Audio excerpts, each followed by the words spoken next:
క్రీస్తునందున్న ప్రియులకు ప్రేమతో వందనాలు తెలియజేయుచున్నాను. ఏప్రిల్ నెల 6వ తేదీ 2025.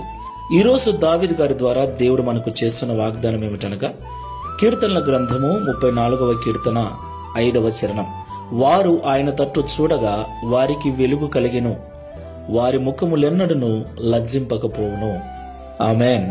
నా ప్రియమైన సహోదరి సహోదరులారా, వారి ముఖములెన్నడును లజ్జింపకపోవును అంటే వారి ముఖములు ఎప్పటికీ సిగ్గుపడవు అని అర్థం. మనకు తెలుసు ప్రియులారా, మనం ఓడిపోయినప్పుడు, నిస్సహాయ స్థితిలో ఉన్నప్పుడు, ఎటూ తోచని పరిస్థితిలో ఉన్నప్పుడు, జీవితంలో మోసపోయినప్పుడు, ఓడిపోయినప్పుడు సిగ్గుతో తలదించుకుంటాం. అయితే ఎలాంటి నిస్సహాయ స్థితిలో ఉన్నా యేసు వైపు చూసినప్పుడు ఆయన వెలుగు మన మీద ప్రసరింపచేసి మనము సిగ్గుతో తలదించుకునే వారముగా కాకుండా గర్వముగా తల ఎత్తుకునే వారిగా ఆయన చేస్తాడు. దేవునికి మహిమ కలుగును గాక. కాబట్టి ప్రియ సహోదరి సహోదరులారా, చీకటిలో ఉన్న వ్యక్తి వలె ఎటూ తోచని పరిస్థితిలో ఉన్నావా? బలమున్నా, జ్ఞానమున్నా, చదువున్నా, డబ్బు ఉన్నా కూడా ఏమి చేయాలో తెలియక ఎటూ తోచని నిస్సహాయ స్థితిలో ఉన్నట్లయితే యేసు వైపు చూడు. లోకం వైపు చూడకు, డబ్బు వైపు చూడకు, జ్ఞానం వైపు చూడకు. యేసు వైపు చూసి అడుగులు వేయి. ఆయన నీకు తన వెలుగును ప్రకాశింపచేసి సరైన మార్గంలో నడిపిస్తాడు. ఎన్నటికీ సిగ్గుపడకుండా తల ఎత్తుకుని వాడుగా నిన్ను నన్ను చేస్తాడు. ప్రార్థన చేసుకుందాం.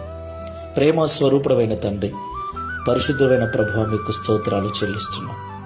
తండ్రి, నిస్సహాయ స్థితిలో, ఎటూ తోచని పరిస్థితిలో, ఓడిపోయిన స్థితిలో, దిగజారిపోయిన స్థితిలో ఉన్న ఇశ్రాయేలు ప్రజలు నీ వైపు చూసినప్పుడు వారిని కనికరించి నీ వెలుగును ప్రకాశింపచేసి వారిని అద్దరికి చేర్చిన దేవుడవై ఉన్నావు. వారిని విడిపించి సరైన మార్గంలో నడిపించి శ్రేష్టమైన దేశానికి నడిపించిన దేవుడు. ప్రియ తండ్రి, ఈ ప్రార్థనలో ఏకీభవిస్తున్నాం. మేము అనేక పర్యాయములు అన్నీ ఉన్నా కూడా ఎటూ తోచని పరిస్థితిలో, నిస్సహాయ స్థితిలో, ఓడిపోయిన స్థితిలో ఉంటూ కలవరముతో నింపబడి ఉన్నాం. లోకం వైపు కాకుండా, డబ్బు వైపు, జ్ఞానం వైపు కాకుండా, మనుషుల వైపు కాకుండా నీ వైపు చూసినప్పుడు జీవపు వెలుగును మా మీద ప్రసరింపచేసి సరైన మార్గంలో నడిపించి విజయాన్ని మాకు అనుగ్రహించి మా ముఖములు ఎన్నడూ సిగ్గుపడకుండా మీరు మా ముఖములను పైకెత్తుకుని వారుగా చేస్తారని మాతో మాట్లాడినందుకు స్తోత్రాలు. ఈ ప్రార్థనలో ఏకీభవిస్తున్న బిడ్డలలో ఎవరైనా ఓడిపోయిన స్థితిలో, దిగజారిపోయిన స్థితిలో, సిగ్గుతో అందరి ముందు తలదించుకొని అవమానాలు పడుతూ ఉంటే వారు నీ వైపు చూస్తూ మరలా తల పైకెత్తుకుని వారుగా జీవించినట్లు సహాయం చేయమని, తద్వారా ఈ దిన వాగ్దానమును మా అందరి జీవితం నెరవేర్చి మీ నామమును మహిమపరచుకునమని యేసు నామములో ప్రార్థిస్తున్నాము తండ్రి. ఆమేన్. Praise the Lord. God bless you.